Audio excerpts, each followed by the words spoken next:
Hello student, welcome all of you in this channel MST CET physics. आणि आजचा आपला point आहे, आपल्याला डिराईव्ह करायचे आहेत 3 कायनेमॅटिकल इक्वेशन्स बाय यूजिंग ग्राफ. आपण 3 कायनेमॅटिकल इक्वेशन्स लिनियरसाठी हे बाय कॅल्क्युलस मेथडनं सुद्धा डिराईव्ह करू शकतो किंवा आपण ग्राफवरून सुद्धा डिराईव्ह करू शकतो. तर आजचा आपला पॉईंट आहे की equations of motions of particle moving with uniform acceleration. Particle move होतो युनिफॉर्म ॲक्सलरेशननं by using velocity time graph.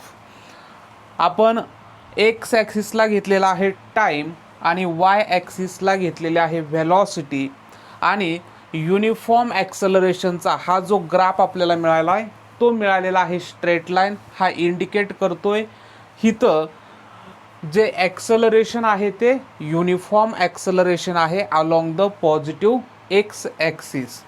तर आपल्याला 3 कायनेमॅटिकल इक्वेशन्स डिराईव्ह करायचे आहेत. तर ह्या ग्राफमध्ये आपण बघू शकतो की ज्यावेळेस टाईम हा 0 होता त्यावेळेस पार्टिकलची इनिशियल व्हेलॉसिटी u होती, आणि जसजसा टाईम वाढत गेलेला आहे तशी व्हेलॉसिटी ही इन्क्रीज होत गेलेली आहे. आणि ज्यावेळेस टाईम 0 पासून t एवढा झाला, म्हणजे टीची मॅग्निट्यूड ही काही असू शकते, 1 second, 2 second, 10 second, 1 minute, 10 minute, 1 आवर, ठीक आहे, काही असेल. पण टाईम हा 0 पासून t पर्यंत गेला त्यावेळेस पार्टिकलचं डिस्प्लेसमेंट झालं आणि त्याची इनिशियल व्हेलॉसिटी होती u, आणि फायनल व्हेलॉसिटी पार्टिकल इथंपर्यंत पोहोचला. पार्टिकलचं डिस्प्लेसमेंट p पासून q पर्यंत झालं, आणि q पाशी असणारी जी फायनल व्हेलॉसिटी आहे ती v. इनिशियल व्हेलॉसिटीसाठी सिम्बॉल आपण वापरलेला आहे स्मॉल u, आणि फायनल व्हेलॉसिटीसाठी सिम्बॉल वापरलेला आहे स्मॉल v. वाय ॲक्सिसच्या अलॉंग घेतलेले आहे व्हेलॉसिटी. ओके, तर आपण डिस्क्रिप्शन थोडं लिहूया. ह्याच्यामध्ये आपण पहिला पॉईंट असा म्हणूया, consider A particle moving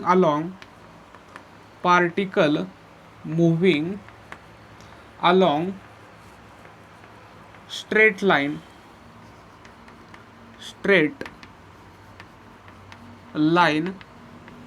with uniform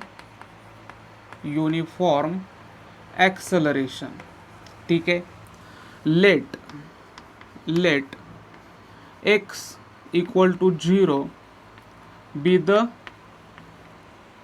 displacement at time t equal to 0. ज्यावेळेस टाईम 0 होता त्यावेळेस पार्टिकलचं डिस्प्लेसमेंट होतं 0. टाईम जसा जसा इन्क्रीज होणार आहे तसं डिस्प्लेसमेंट वाढत जाणार आहे. नंतर आपण काय म्हणूया, let at time t equal to 0 and time t velocity of object is u and v respectively. आपण काय म्हणतोय की ज्यावेळेस टाईम हा t0 होता त्यावेळेस व्हेलॉसिटी होती स्मॉल u, आणि ज्यावेळेस टाईम t झाला त्यावेळेस फायनल व्हेलॉसिटी झाली v. u means initial velocity. Time 0 असताना इनिशियल व्हेलॉसिटी u, आणि ज्यावेळेस टाईम t झाला त्यावेळेस जी व्हेलॉसिटी आहे ती आहे v एवढी. आता आपल्याला ह्याच्यावरून 3 कायनेमॅटिकल इक्वेशन्स डिराईव्ह करायचे आहेत. तर सुरुवातीला आपण काय करूया, स्लोप फाइंड आउट करूया. Okay, the slope of the graph is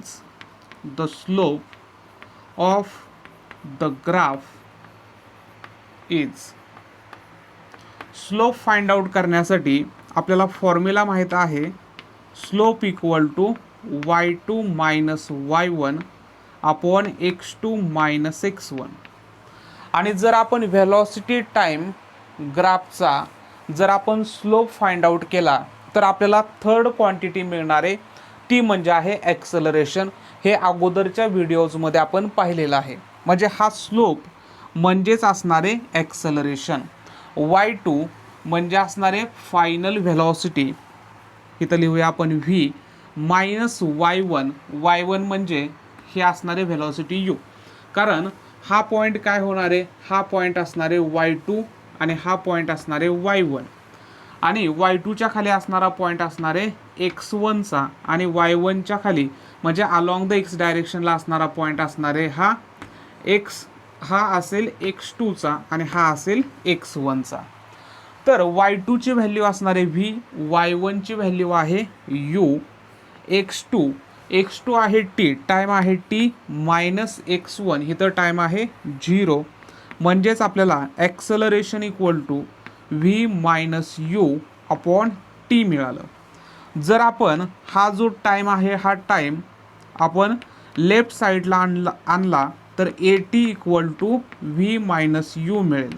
okay, therefore v minus u equal to at आणि हा मायनस u राईट साईडला नेला की होईल प्लस, म्हणून v equal to u plus at and this is the first kinematical equation. हे आपल्याला मिळालं फर्स्ट कायनॅमेटिकल इक्वेशन. ठीक आहे.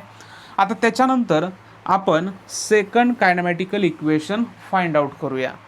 आपण ह्याच्या अगोदरच्या व्हिडिओजमध्ये असं पाहिलेलं आहे की हा जो ग्राफ आहे, हा ग्राफचा जो कर्व आहे किंवा ही जी लाईन आहे, तर एरिया अंडर द कर्व आपल्याला मिळतो displacement.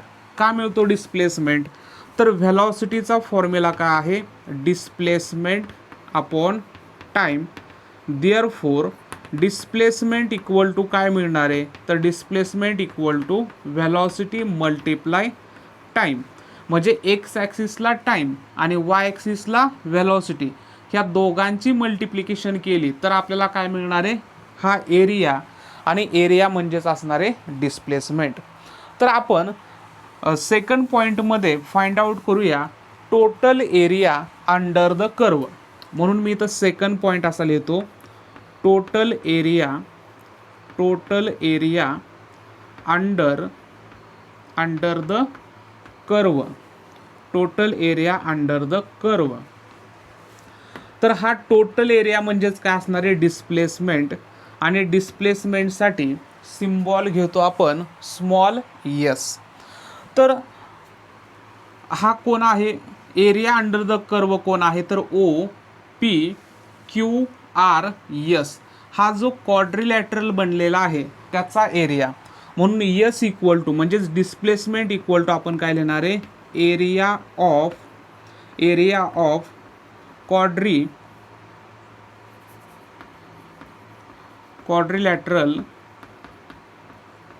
Quadrilateral O P Q R S. Okay.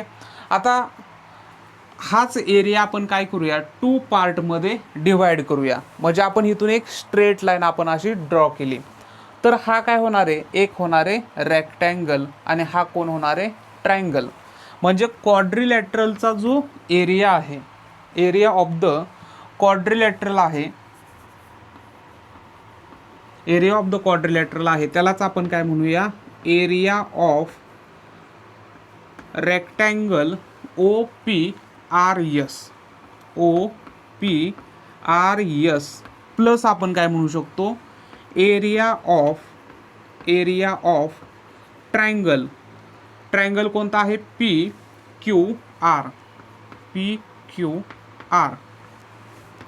आता area of rectangle O P R S, तर एरिया ऑफ द रेक्टँगलचा फॉर्म्युला आहे लेंथ मल्टिप्लाय ब्रेड्थ. तर इथं लेंथ म्हणजे कोण असणार आहे, तर टाइम असणार आहे.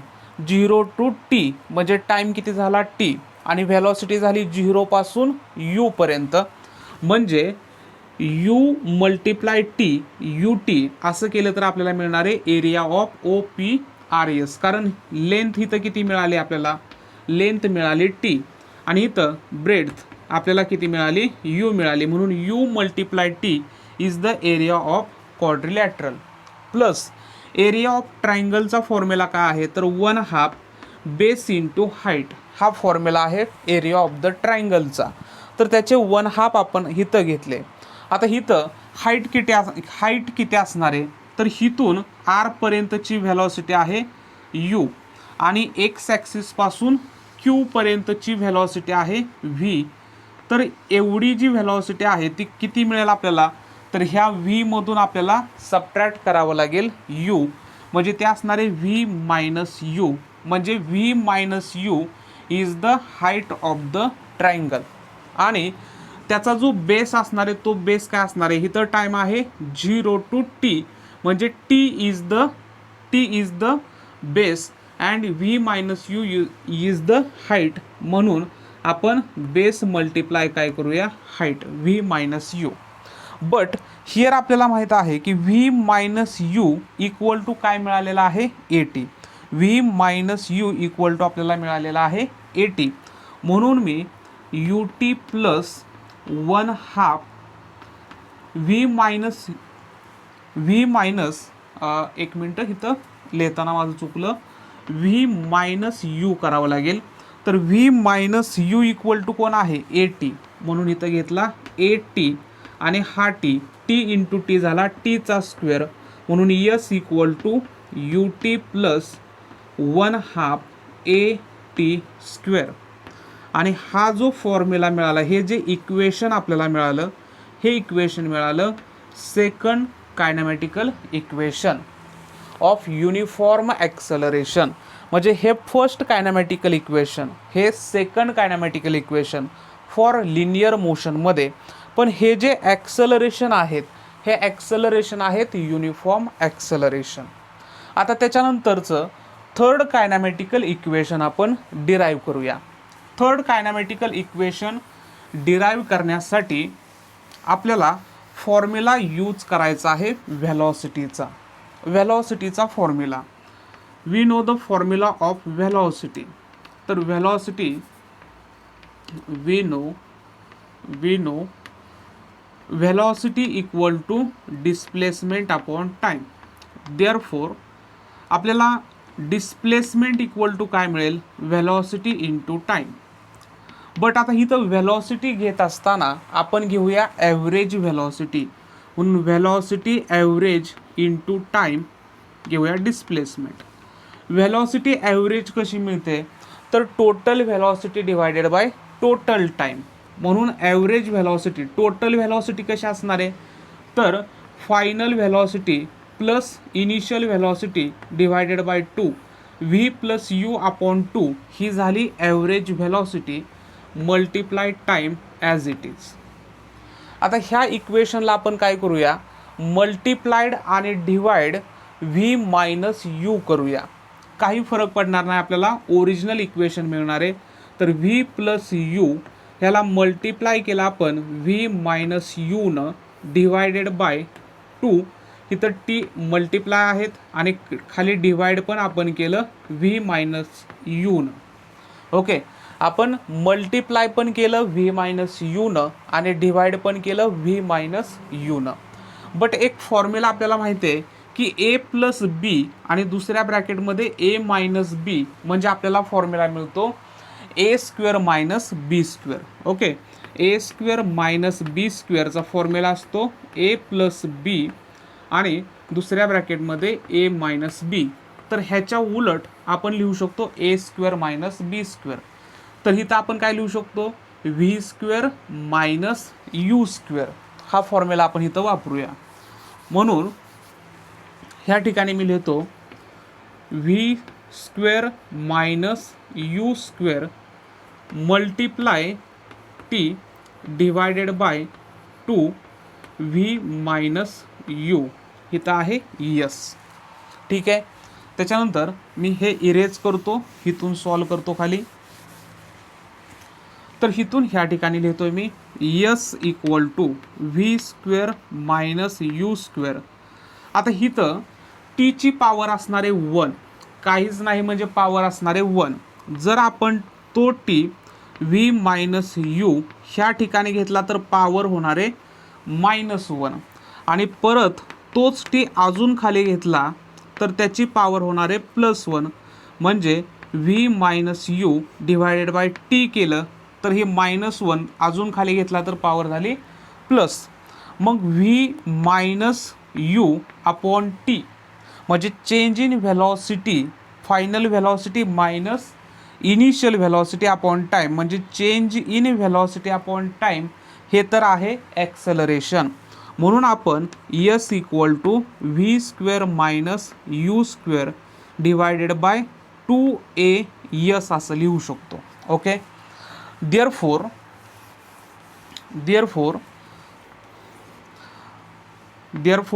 आपण V square minus U square 2a ह्या साईडला आल्यानंतर होतील मल्टिप्लाय, म्हणजेच V square minus U square equal to आपल्याला मिळतील 2as, आणि हा मायनस यू स्क्वेअर पलीकडे गेल्यानंतर होईल प्लस, म्हणून V square equal to U square plus 2as.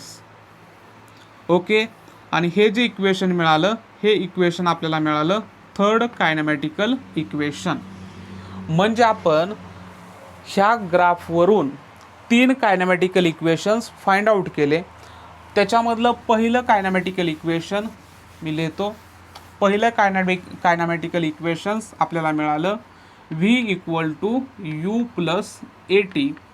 Second kinematical equation आपल्याला मिळालं हे S equal to U T plus 1/2 A T square, आणि थर्ड कायनेमॅटिकल इक्वेशन मिळालं V square equal to U square plus 2as. Okay, तर हे आपण ह्या ग्राफवरून derive केले. हे तिन्ही कायनेमॅटिकल इक्वेशन्स युनिफॉर्म ॲक्सेलरेशनसाठी आहेत. ठीक आहे, तर विद्यार्थी मित्रांनो, हा जर व्हिडिओ तुम्हाला आवडला असेल तर लाईक करा, चॅनल सबस्क्राईब केला नसेल तर सबस्क्राईब करा, आणि ह्या व्हिडिओची लिंक तुम्ही तुमच्या मित्रांनासुद्धा पुढे फॉरवर्ड करू शकता. थँक्यू.